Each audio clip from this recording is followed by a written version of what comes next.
Today we're breaking down a common question we hear from our patients. What's the difference between a chiropractic adjustment or a physical therapy manipulation? They may look similar at first glance, but the purpose and philosophy can be very different. Let's start with the basics. The goal here, restore spinal integrity, reduce nerve interference, and promote the body's natural healing process. Chiropractic care can often focus heavily on the spine as a central part of wellness. Chiropractic adjustments are based on the theory that misalignments in the spine, called subluxations, can interfere with the nervous system and overall health. Chiros use quick, high-velocity thrusts to specific joints to restore alignment and improve overall function. Physical therapists also use manipulations, but their theory is quite different and the goals are a little different as well. Physical therapists' manipulations are rooted in biomechanics as well as movement science, not a subluxation theory. Why physical therapists use spinal manipulation?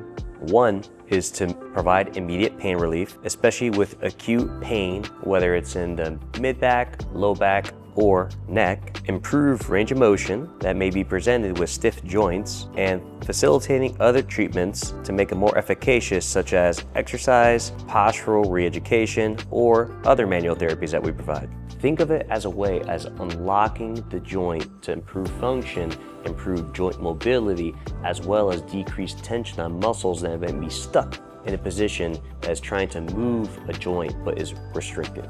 A physical therapy manipulation is usually a fast, controlled, and only done when clinically appropriate. Once again, these are based on the clinical prediction rules that we'll outline in later videos.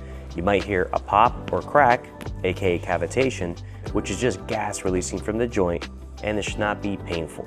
The physical therapist is going to assess and screen for any potential red flags because every patient may not be appropriate. As physical therapists, we do find some people may be overly adjusted or even manipulated that are actually working against what is causing their pain or dysfunction and could potentially cause harm. Going through an appropriate screen, we can see if the manipulation is actually appropriate for you and if it's going to be efficacious in getting you back to moving better and feeling better. We're going to provide each clinical prediction rule for each manipulation demonstrated in the next series of videos. So first off, we're going to start with the clinical prediction rule for a cervical thoracic manipulation, aka CT junction manipulation. If a patient has symptoms less than 90 days, not taking medications for shoulder pain, has pain-free shoulder flexion less than 120 degrees, a negative NIRS test, shoulder internal rotation less than 50 degrees at 90 degrees of abduction, these are the patients that are appropriate for a cervical thoracic manipulation. Clinical prediction rule for lumbar manipulation. Here's a clinical prediction rule for a lumbar manipulation as follows. Symptoms less than 16 days, no symptoms distal to the knee, hypomobility at one or more segments of the lumbar spine, assessed with a joint assessment, at least one hip with internal rotation greater than 35 degrees. Additionally, if the FAB-Q score is less than 19, that is an additional criteria for someone who's appropriate for a lumbar manipulation.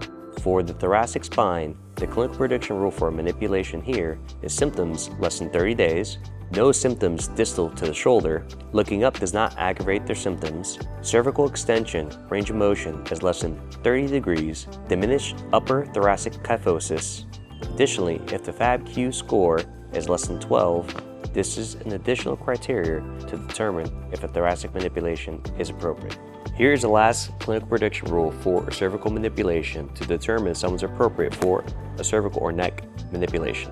Symptoms less than 38 days, positive expectations that manipulation will help, pain with PA joint mobility assessment of the lower cervical spine, cervical rotation difference of 10 degrees or greater. To recap, chiropractic care is based on spinal alignment and nervous system health, focusing primarily on adjustments. As for physical therapy, we're movement focused. Manipulations are one of the many tools used in a comprehensive rehab plan. At the end of the day, both professionals can help you in different ways. The theory is a little different, but the manipulation from a physical therapist standpoint is to improve overall joint function, decrease pain, as well as restore overall joint function. We hope you guys enjoyed the content. If you did, please like and subscribe, and we look forward to educating you guys on how we work here at Pinnacle Movement Performance.